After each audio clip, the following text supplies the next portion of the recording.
Good evening students, welcome. अपना जो test series हमने स्टार्ट की है, तो टेस्ट सीरीज में जो आपका इंडियन हिस्ट्री है आपका और इंडियन पॉलिटी का जो हम एमसीक्यू स्टार्ट कर रहे हैं। थ्योरी क्लासेस आपका डे टाइम होती है, इंडियन हिस्ट्री चल रहा है आपका उसमें और इंडियन पॉलिटी चल रही है। सारे वीडियोस आपको टाइम टू टाइम मिल रहे हैं। जो टेस्ट सीरीज़ स्टार्ट की थी वो कल हमने पहली स्टार्ट की थी, तो आज की हमारी सेकंड है। शुरू करते हैं। हाँ जी, कल मैंने एक्चुअली 40 क्वेश्चन डाले थे, तो 20 क्वेश्चन कल करवा दिए थे, तो आज हम स्टार्ट करेंगे 21 नंबर क्वेश्चन से। तो आप इसको 1 ही मान के चलना, 21 है, 1 है आपका, फर्स्ट है, एक ही बात है। कहते निम्नलिखित में से कौन सही सुमेलित नहीं है? मौलिक अधिकार बताओ भाई, इसमें से कौन सा सही सुमेलित नहीं है? अस्पृश्यता, अनटचेबिलिटी 17 में है, बिल्कुल सही है। गिरफ्तारी एवं निरोध के विरुद्ध संरक्षण 23 डाउटफुल है, 23 में तो नहीं है भैया। ठीक है जी, गिरफ्तारी संबंधी किस में है? 22 में है। आगे देखते हैं। धर्म की स्वतंत्रता 25 में है, बिल्कुल सही है। अल्पसंख्यकों के हितों का संरक्षण बिल्कुल 29 में है। 29 और 30 अल्पसंख्यकों के ही है, जिसमें आपका 29 और 30 दो आर्टिकल है। तो इसमें से कौन सा सही नहीं है आपने ये बताना है। तो आपका कौन सा है? बी ऑप्शन रहेगा। कौन सा? अनुच्छेद 23 गलत है, यहाँ पे क्या होना चाहिए? 22 होना चाहिए। तो करेक्ट ऑप्शन क्या बन जाएगी आपकी? बी ऑप्शन बन जाएगी। आगे बढ़े, चलिए अगला इसका व्याख्या देख लेते हैं। व्याख्या यही है जो मैंने बताई है आपको, जो है कुछ दशाओं में गिरफ्तारी एवं संरक्षण संबंधी आर्टिकल 22 में दिया हुआ है। आगे बढ़ते हैं। 22 क्वेश्चन देखो, कहते अधिकारों से संबंधित निम्नलिखित निर्णयों का सही कालक्रम चुनिए।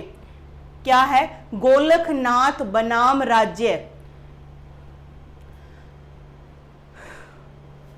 केशवानंद भारती बनाम केरल राज्य, मिनर्वा मिल्स बनाम भारत संघ, एन.के. गोपाल बनाम मद्रास राज्य। इनके ईयर बताने, मतलब कहने का इनके किस किस साल में ये हुए थे वो बताना है और सीक्वेंस बैठानी है। तो गोलकनाथ पंजाब कब हुआ था? 1967 में, 67 में हुआ था। केशवानंद भारती 1973 में। ठीक है जी। मिनर्वा कब हुआ था जी? 1980 में। और N.A.K. गोपालन बनाम मद्रास 1950 में, 1950 में। तो आपने इस चीज़ का ध्यान रखना है, सीक्वेंस बनानी है। हर संडे हम एक लैंडमार्क केस को डिस्कस किया करेंगे, आप उस क्लास को भी ज्वाइन करना। सारे लैंडमार्क केसेस, केशवानंद, बेरोबारी, इस तरह के सारे जो ये अपना गोलकनाथ है और LIC वाला, ये सारे केस हमें डिस्कस करने चाहिए, क्योंकि हमारे जो एग्जाम में क्वेश्चन आते हैं उसमें पूछते हैं कि कितने जजेस की बेंच बैठी थी, क्या डिसीजन हुआ था और किस किस के बीच में था, किस राज्य के बीच में, किस व्यक्ति के बीच में, जजमेंट देने वाले जज का नाम क्या था। तो इस तरह के क्वेश्चन आते हैं अभी बन के। तो आप संडे को क्लास अपनी बेरोबारी की रहेगी, बेरोबारी का जो लैंडमार्क केस है वो समझाया जाएगा, आप उस क्लास को ज्वाइन करना, नोटिफिकेशन आपको मिल जाएगा। तो सीक्वेंस बैठाते हैं। पहला कौन सा हुआ? डी हुआ, इसका मतलब 1950 डी वाला। तो और उसके बाद 1950 के बाद 67 ए ऑप्शन आ गया हमारा। फिर हमारा हुआ केशवानंद, यानी कि बी ऑप्शन। तो फिर लास्ट में अपना सी 1980 वाला मिनर्वा। ठीक है जी। DABC कहाँ पे है ये ऑप्शन? DABC, सी ऑप्शन ये रखा। तो इस तरह से आपको क्रम भी पूछ लिए जाते हैं, आपने इस चीज को ध्यान में रखना है। आगे बढ़ते हैं।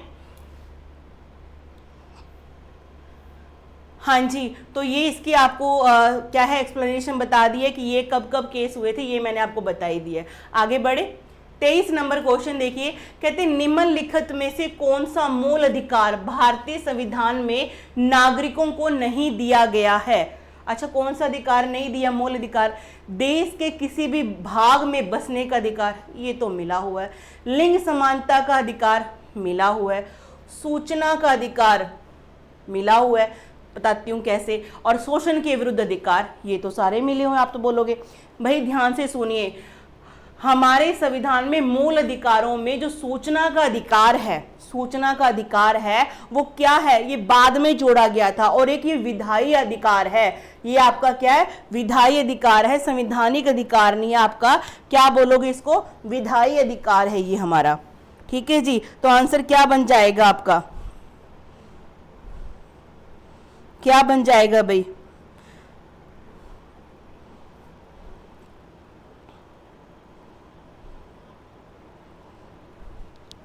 ठीक है। तो आपका आंसर बन जाएगा सी ऑप्शन, क्योंकि ये हमारा क्या है, फंडामेंटल राइट के में डाला गया है, किसमें, 19(1) में, या उसको बोल देते हैं 19A में डाला गया है। ठीक है जी, जिसमें वाक की स्वतंत्रता, प्रेस की स्वतंत्रता, बोलने का अधिकार और सूचना का अधिकार इसमें डाला गया है। लेकिन ये कौन सा अधिकार है हमारा, विधायी है। देखिए कहती सूचना का अधिकार मूल अधिकार के रूप में भारतीय संविधान में नागरिकों को प्रत्यक्षित नहीं दिया गया है। ठीक है जी, यह एक विधिक अधिकार है। बात को समझो, थोड़ा सा डिफरेंशिएट करके समझो, यह कैसा अधिकार है, यह एक विधिक अधिकार है जिसे सूचना के अधिकार अधिनियम 2005 के तहत नागरिकों को प्रदान किया गया है। सर्वोच्च न्यायालय यानी कि सुप्रीम कोर्ट ने अपने निर्णयों में इसे वाक एवं अभिव्यक्ति की स्वतंत्रता के अधिकार अनुच्छेद 19(1) में या क में सन्निहित माना है। अतः इसे मूल अधिकार माना जाता है, तथापि इसका संविधान में लिखित रूप में उल्लेख नहीं है। ठीक है जी, डाल दिया गया लेकिन लिखित रूप में इसका उल्लेख नहीं है। तो हमारा ऑप्शन हो गया था सी, ये हमने कर लिया क्वेश्चन। आगे बढ़िए, क्वेश्चन नंबर 24। क्वेश्चन नंबर 24 क्या कहता है, देखिए जरा, क्वेश्चन नंबर 24 क्या कहता है। क्वेश्चन नंबर 24 क्या कहता है, कहते भारत में निम्नलिखित के आने का सही काल क्रम बताइए। अच्छा, कौन मतलब, सिक्के, सोने के सिक्के, आहत मुद्रा, चांदी के सिक्के, लोहे का हल, नगर संस्कृति। आपने जब एंशिएंट हिस्ट्री पढ़ते हो तो इन चीजों में पहली चीज नंबर 1 पे क्या देखने को मिली, सीक्वेंस बिठानी है। सोचो जरा, नगर संस्कृति पहली बार हमें देखने मिली थी हड़प्पा में, हड़प्पा में। ठीक है जी, लोहे का हल हमें कब देखने को मिला था, वैदिक काल में। आहत मुद्राएं पहले आई थी, आहत मुद्राएं जो आपके महाजन पद में हुआ करती थी, महाजन पद में आपके क्या है, आहत मुद्राएं मिली हैं। फिर आपके आए थे सोने के सिक्के, कनिष्क के टाइम मतलब के चित्रित हुए सोने के सिक्के तो पहले भी थे, लेकिन कनिष्क के टाइम पे बहुत ज्यादा मात्रा में थे। ठीक है, शुद्ध सोने के सिक्के थे, कहेंगे शुद्ध सोने के, अधिक मात्रा में गुप्तों ने चलाए थे। तो हमारे यहाँ पे सीक्वेंस का क्या बैठेगी, 4 पहले हड़प्पा, लोहे का हल वैदिक संस्कृति नंबर 2 पे आ गया, तीसरा आपका आहत मुद्रा महाजन पद काल में, सोने के सिक्के आपके बाद में आए थे। ठीक है जी, तो सीक्वेंस बैठेगी आपकी 4 3 2 1, क्या बैठेगी 4 3 2 1। ठीक है जी, तो आपकी ऑप्शन हुई 4 3 2 1 के अकॉर्डिंग कौन सी, डी ऑप्शन, कौन सा, डी ऑप्शन। आगे बढ़ते हैं। हाँ जी, तो ये आपके आ गया। ठीक है जी, महाजन पद बोला मैंने, आहत यहाँ पे क्या लिखा है, बुद्ध युग में, बौद्धिक काल में, सोने के सिक्के मौर्य उत्तर काल, मौर्य उत्तर काल में कुषाणी आते हैं। ठीक है जी, तो अपना ये क्वेश्चन सॉल्व हो गया। आगे बढ़े, 25 नंबर क्वेश्चन क्या कहता है, कहते अशोक के जो प्रमुख शिलालेख रोक एडिक्ट संगम राज्य के विषय में हमें बताते हैं, उनमें शामिल है भी अशोक के कौन सा जो अभी शिलालेख हैं जो हमें संगम युग के बारे में बताते हैं, जिसमें केरल पुत्र चेर के बारे में भी लिखा हुआ है। ये कौन कौन से क्या है शिलालेख हैं वो आपने बताने हैं, कौन कौन से शिलालेख हैं जी वो बताओ आप लोग, कौन कौन है जी शिलालेख ऐसे वो बताने हैं आपने।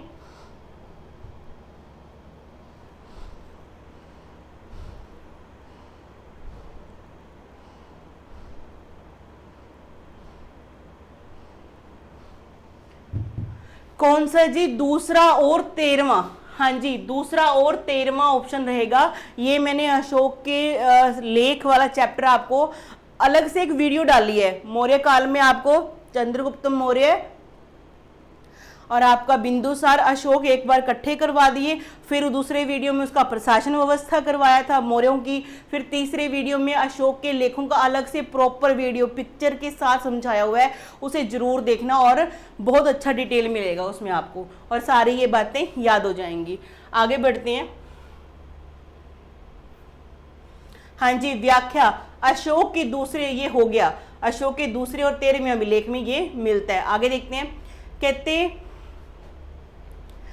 निम्नलिखित व्यक्ति भारत में किसी न किसी समय आए। ठीक है जी, तो हमें कालक्रम बिठाना है भी, कौन किसके काल में आया था, उस तरह से सीक्वेंस बिठानी है। हयोंग सांग सबको पता है, हर्षवर्धन के टाइम पे था। ठीक है जी, 6 AD के पास चला जाएगा। मेगास्थनीज आपको सबको पता है, चंद्रगुप्त मौर्य के समय पे, चंद्रगुप्त मौर्य। ठीक है जी, इति संघ 7वीं शताब्दी में आया था, 7वीं शताब्दी के आसपास शताब्दी। और फाइयान बताओ किसके समय पे आया था? चंद्रगुप्त 2 के समय पे, चंद्रगुप्त 2 के समय पे। और ये क्या है? गुप्ता वंश से रिलेटेड, ये गुप्त वंश का है। 2 लग जाए इसका मतलब गुप्त वंश का, चंद्रगुप्त 1 लग जाए तो क्या है? गुप्त वंश का है। चंद्रगुप्त मौर्य अकेला आएगा तो वो मौर्य वंश का हो जाएगा। तो हमें सीक्वेंस बिठानी है, तो पहला हमारा चंद्रगुप्त मौर्य बनता है। ठीक है जी, यहाँ पे 3 ऑप्शन।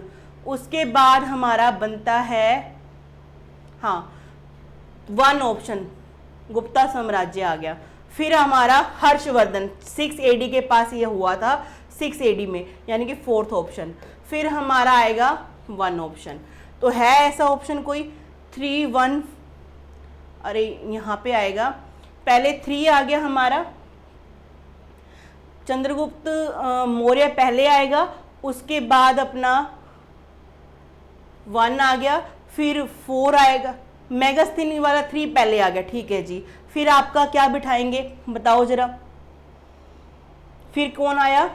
1 आ गया, फिर ह्यूंग सांग, फिर आपका 2 आएगा, ये वाली ऑप्शन बैठती है। ठीक है जी, 3, 1, 4, 2, 3, 1, 4, 2, यानी कि बी ऑप्शन बनता है हमारा, 3, 1, 4, 2 यही बैठता है। देखते हैं इसकी एक्सप्लेनेशन। हाँ जी, यही बनेगा, बिल्कुल सही जी। मेगास्थनीज चंद्रगुप्त मौर्य के शासनकाल में आया था। फाहियान चंद्रगुप्त विक्रमादित्य यानी के शासनकाल में आया था। ह्यूंग सांग, ह से ह्यूंग सांग और ह से हर्षवर्धन, इस तरह से बच्चे याद रखते हैं ताकि कंफ्यूजन ना हो फाहियान में और इसमें। ठीक है जी, फो क्यू की इसकी बुक का नाम है। ठीक है जी, आगे है इति संघ 7वीं सदी में आया था। तो हमारा ये क्वेश्चन हो गया कंप्लीट। आगे बढ़ते हैं, 27वां क्वेश्चन देखो। 27वां क्वेश्चन क्या कहता है? 27वां क्वेश्चन क्या कहता है देखो जरा। 27वां क्वेश्चन में क्या है कि आपको हड़प्पा काल का एक, अच्छा ये सारे बताने हैं। ठीक है जी, लोथल है प्राचीन गोदी क्षेत्र, गोदी का मतलब पत्तन, बंदरगाह, लोथल में मिला है। हाँ जी बिल्कुल मिला, ये तो हमारा सही है। सारनाथ बुद्ध का प्रथम धर्मोपदेश, ठीक है जी बिल्कुल ये बात सही है। सारनाथ में महात्मा बुद्ध ने पहली बार अपना क्या दिया था? प्रथम उपदेश दिया था अपने 5 शिष्यों को। ठीक है जी, और इसे क्या, इस प्रक्रिया को क्या बोलते? धर्म चक्र परिवर्तन बोलते। और किस भाषा में दिया था? पाली भाषा में दिया था। अगली ऑप्शन देखते हैं, ये भी सही है इसका मतलब। राजगीर अशोक का शीश स्तंभ, राजगीर अशोक का शीश स्तंभ, ये गलत है। नालंदा बौद्ध अधिगम का महान पीठ है, मतलब बौद्ध अधिगम का क्या है? महान केंद्र है, यहाँ पे शिक्षा मिलती है बौद्ध धर्म की, नालंदा में। अच्छा, नालंदा की जो है स्थापना किसने करवाई थी? जिनको आता है वो अपना कमेंट करे कि नालंदा की स्थापना किसने करवाई थी। तो इसमें से गलत कौन सा है भाई? अच्छा, सही कौन सा बताना हमने? पहला सही है हमारा, दूसरा सही है, चौथा भी सही है। ठीक है जी, 1 2 4, 1 2 का 4, ठीक है जी, 1 2 का 4 हो गया हमारा। ठीक है जी, ये हो गया हमारा क्वेश्चन सही। आगे देखते हैं, इसकी एक्सप्लेनेशन देख लेते हैं। हाँ, ये मैंने आपको बता ही दिया, प्राचीन गोदी स्थल लोथल में मिला हड़प्पा का बुद्ध का प्रथम धर्मोपदेश, बिल्कुल सही है अपना, सारनाथ में। अशोक का शीश स्तंभ सारनाथ में है, ना कि राजगीर में। तो ये पिक्चर देख लीजिए, ये सारनाथ, ये शीश स्तंभ है, ये वाला, ये जो 4 शेरों वाली मूर्ति है ना, जो हमारा नेशनल एम्बलम है, इसकी बात हो रही है। ये कहाँ पर है? सारनाथ में। कहाँ पे है जी? सारनाथ में है ये।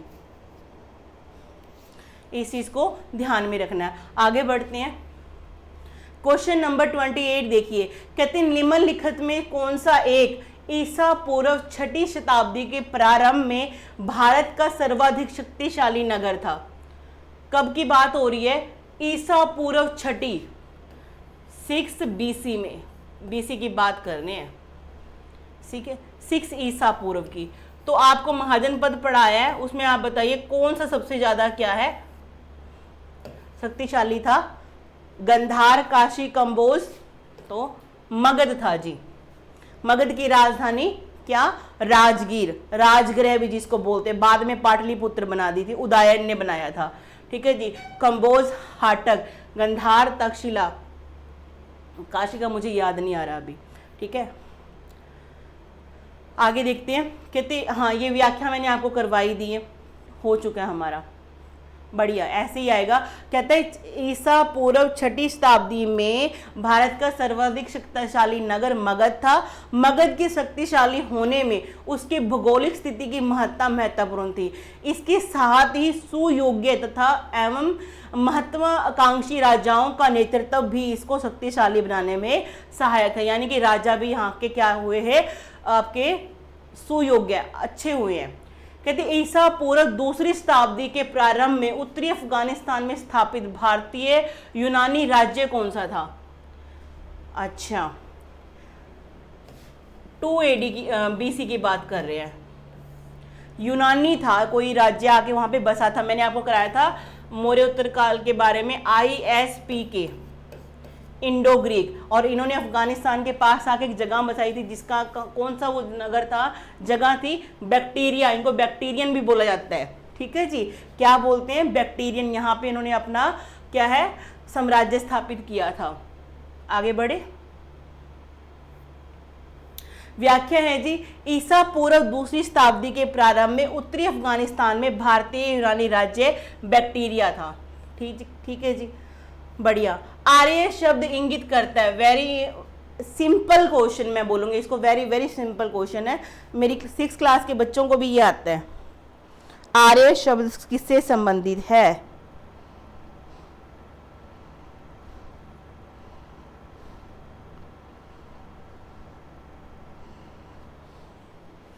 किससे है जी? श्रेष्ठ।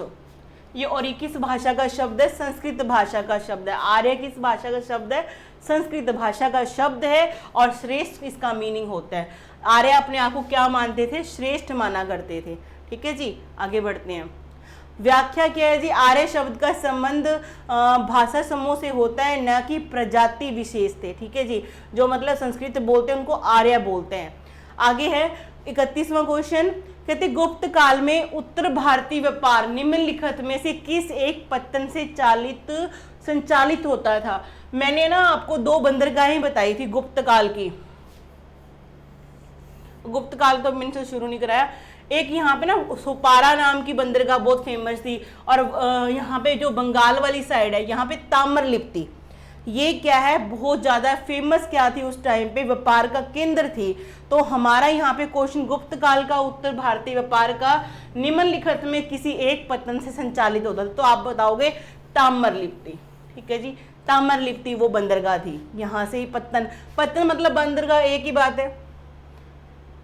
ठीक है, आगे देखते हैं इसकी व्याख्या। व्याख्या कहती है गुप्त काल में ताम्र लिप्ति बंगाल खाड़ी में स्थित एक प्राचीन शहर था। ये प्रारंभिक ऐतिहासिक भारत में व्यापार व वाणिज्य का प्रमुख नगरीय केंद्र था। यहाँ से व्यापार मध्य पूर्व और यूरोप से होता था। ध्यान रखिए, मध्य पूर्व की ओर और यूरोप होता था, तथा समुद्री रास्ते से बाली, जावा और सुदूर पूर्व से व्यापार होता था। वर्तमान में यह शहर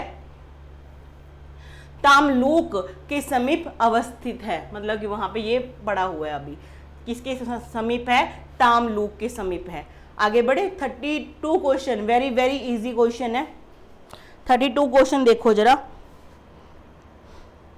32 क्वेश्चन क्या कहता है? सिकंदर के हमले के समय उत्तर भारत पर निम्नलिखित राजवंशों में से किस एक का शासन था? मतलब जब सिकंदर ने 326 बीसी में हमारे यहाँ पे आक्रमण किया था तो मगध पे किसका शासन था?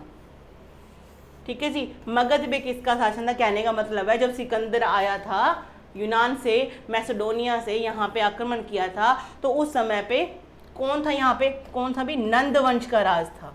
नंद वंश का, नंद वंश का वो शासक कौन था जिसके सामने पे आक्रमण हुआ था? धनानंद। कोई कोई इसको घनानंद भी बोलते, धनानंद था जी, धनानंद। ठीक है जी, इस चीज को आपने ध्यान में रखना है। धनानंद का शासन था जब सिकंदर ने इस पे आक्रमण किया था। ठीक है जी, चलिए आगे बढ़ते हैं।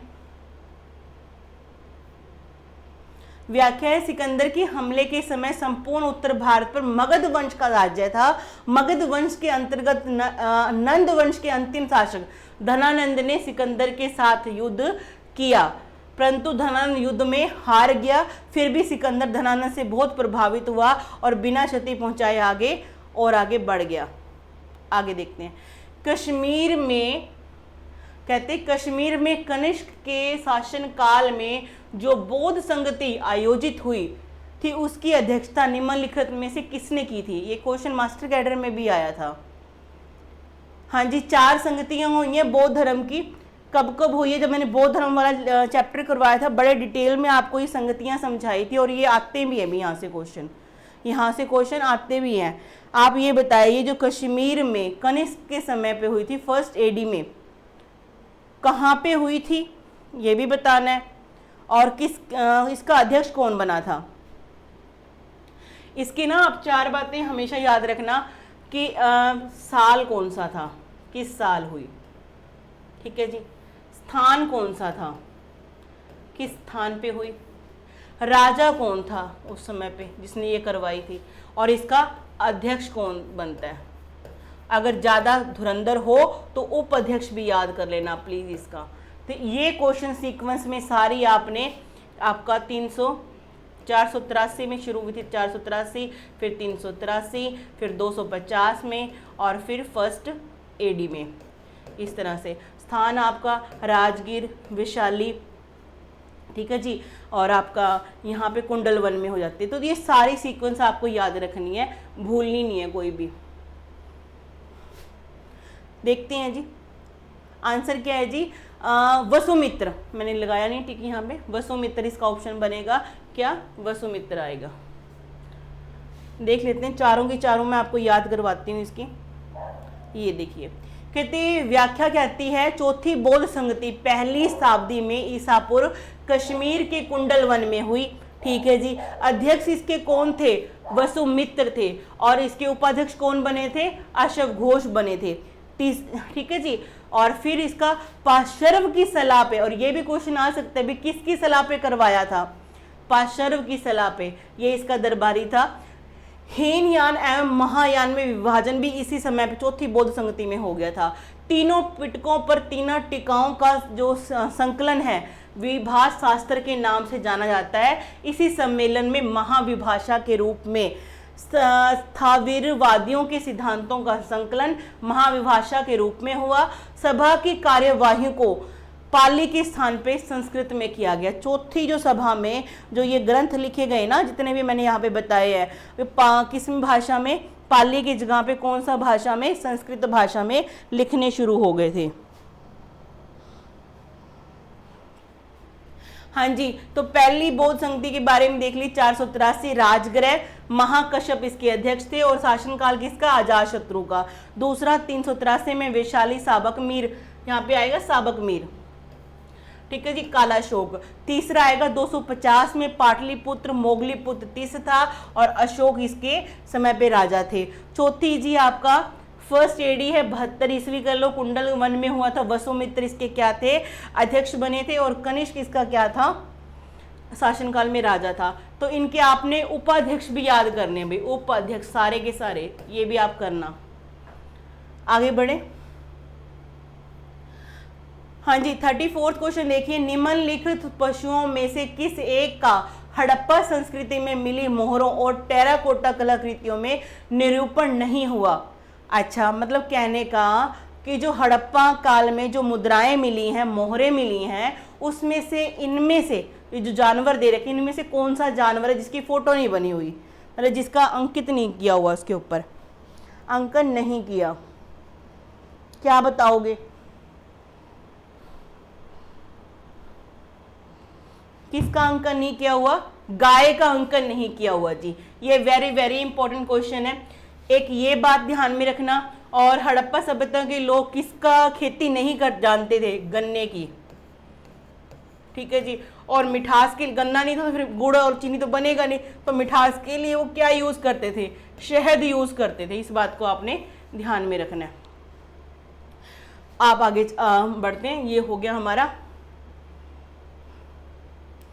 हाँ जी, और किस जानवर को पालतू नहीं बना पाए थे? पालतू नहीं बनाया था, घोड़े को पालतू नहीं बनाया था उन्होंने, ये भी ध्यान रखना।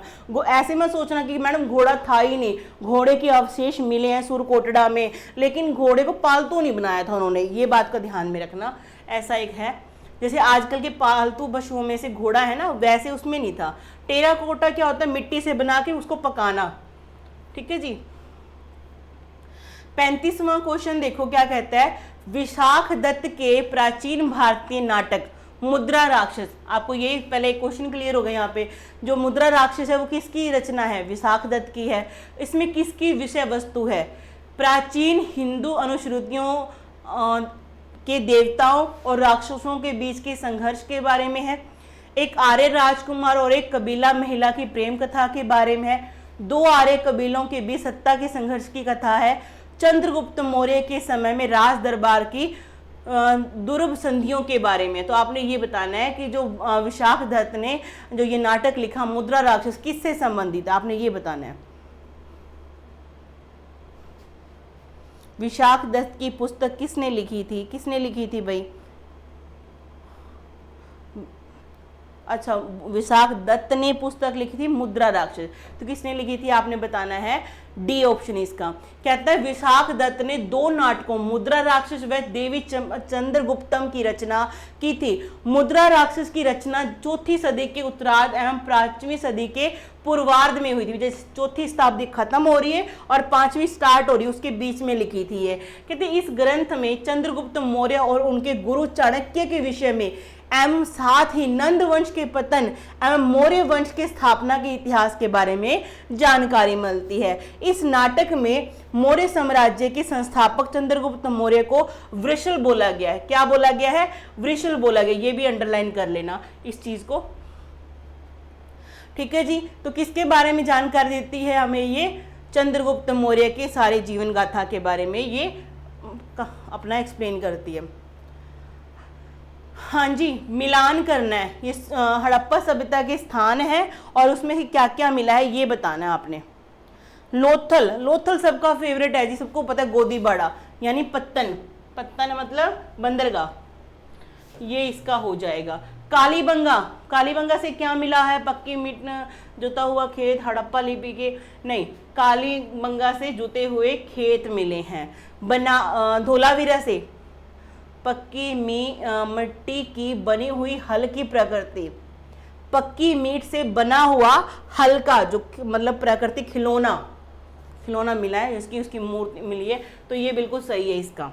बनावली, हड़प्पन लिपि के बड़े आकार के 10 चिन्हों वाला शिलालेख मिला है, ठीक है जी। कहाँ से? बनावली से मिला है, 10 चिन्हों वाला एक शिलालेख मिला है। कहाँ से, हड़प्पन लिपि में, और हड़प्पन लिपि अभी तक पढ़ी नहीं गई है। आगे बढ़े।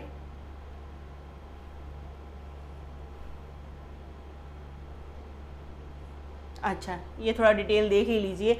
लोथल से क्या क्या मिला है हमें? ईंट से बना गोदी बाड़ा यानी पत्थर, अग्नि वेदिकाएं, ईरान की खाड़ी की क्षेत्र की मोहरें, ईरान यानी फारस की खाड़ी की जो है मोहरें मिली है। हाथी दांत का बना हुआ स्केल मिला है, तो इस चीज को आपने ध्यान में रखना है। हाथी दांत का बना हुआ क्या मिला है? यहाँ पे स्केल मिला है। कालीबंगा, जुता हुआ खेत यानी खेल को बाई की हुई है, खेत में लाइनें ऐसी मिली है जिसको बीज जब हम बोते हैं खेत के अंदर तो वो क्यारियां सी नहीं बनाते, ऐसे बट सी बनाते, छोटी छोटी लाइनें सी क्यारियां, वो मिली हैं। हल रेखा का साक्ष्य 7 अग्निवेदिकाएं, 2 फसलों के उगाने का प्रमाण, अधिक दूरी पर सरसों, कम दूरी पर चना, निचला शहर दुर्गीकृत। ठीक है जी, निचला शहर यानी कि नीचे वाला शहर क्या है? दुर्गीकृत है, और ऊपरला स्टाडल क्या है? नहीं है, मतलब वो भी है, बाकी जगह पे क्या मिला है? निचले शहरों को दुर्गीकृत, यहाँ पे ऐसे बाउंड्री नहीं बनाई गई। धोलीवीरा क्या कहता है? पक्की ईंट की बनी हुई हल्की प्रकृति, नगर 3 खंडों में विभाजित। हाँ जी, ये बड़ा ध्यान में रखने वाला है कि एक जो धोलावीरा है ना, इसमें नगर 3 ऐसे है, नगर 3 पार्ट्स में, और बाकी जगह पे 2-2 पार्ट्स में ही है। इस बात का आपने ध्यान में रखना है। हाँ जी, एकमात्र स्टेडियम कहाँ मिला है? यहाँ मिला है, धोलावीरा में। बनावली हरियाणा का जगह है, धोलावीरा अपना गुजरात का, कालीबंगा राजस्थान का, हनुमानगढ़ या गंगानगर मिलेगा आपको, लोथल आपका गुजरात में। बनावली हरियाणा के, यहाँ पे हड़प्पा लिपि के बड़े आकार के 10 चिन्हों वाला एक शिलालेख मिला है। हल्की आकृति के खिलौने मिले हैं, जौ, तिल और सरसों का ढेर, मिट्टी की चूड़ियां मिली हैं एवं मातृ देवी की मूर्ति मिली है यहाँ से। तो आपने इन चीजों का ध्यान में रखना है, स्क्रीनशॉट ले लेना और लिख लेना इनको।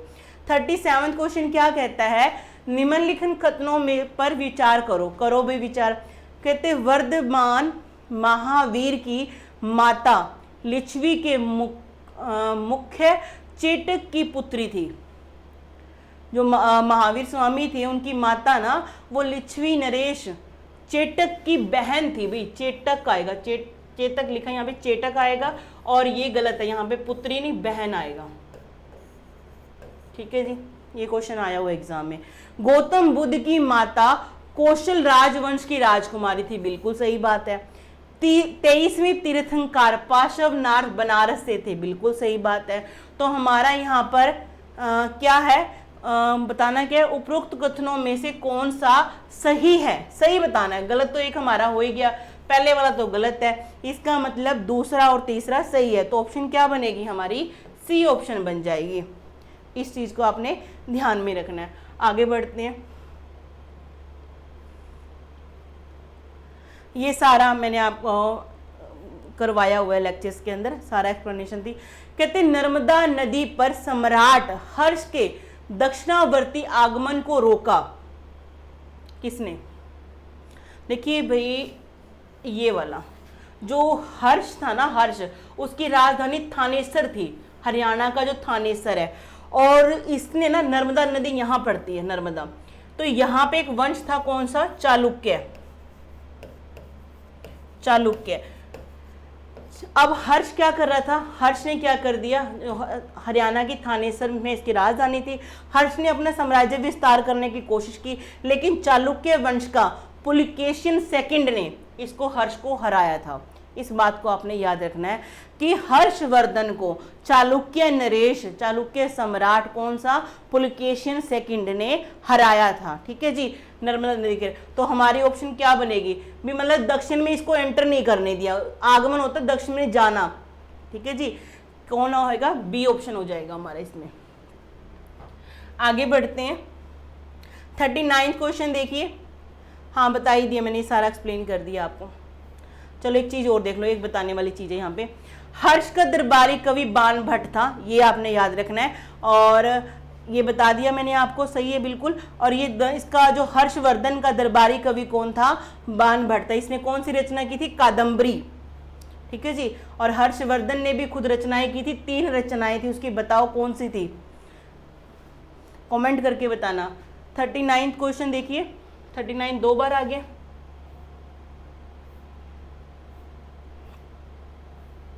38 और 39।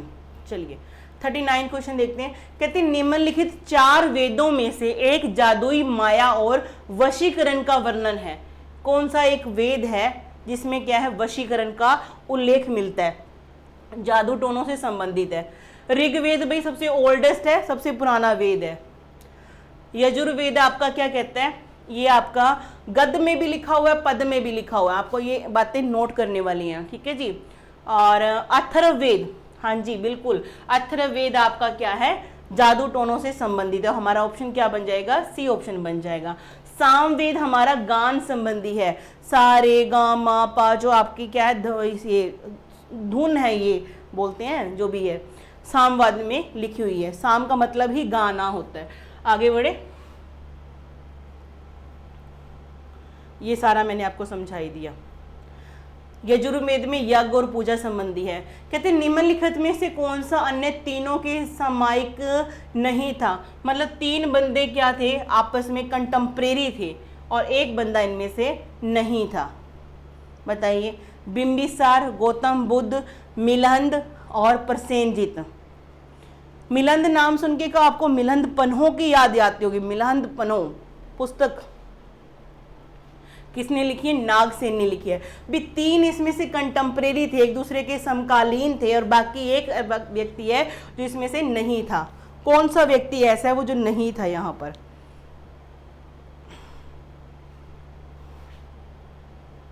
हाँ जी, तो हमारा सी ऑप्शन बन जाएगा। क्या, सी ऑप्शन। व्याख्या क्या है, हर्यंक वंश का शासक था जो 544 ईस्वी में पूर्व मगध की गद्दी पर बैठा था। गौतम बुद्ध 563 ईसा पूर्व में जन्म हुआ, ठीक है जी। प्रसेनजीत महाजन पद काल में कौशल का शासक था। प्रसेनजीत कहाँ का शासक था, कौशल का शासक था। जबकि मिलिंद इंडो ग्रीक शासक था। अंत बिंबिसार, गौतम बुद्ध और प्रसेनजीत क्या है, समकालीन है। ये इंडो ग्रीक है। इंडो ग्रीक कब आए थे, मौर्यों के बाद आए थे वो तो, है ना। इस तरह से हमारा आज का ये जो टेस्ट सीरीज है सेकंड खत्म होती है। आज के लिए थैंक यू।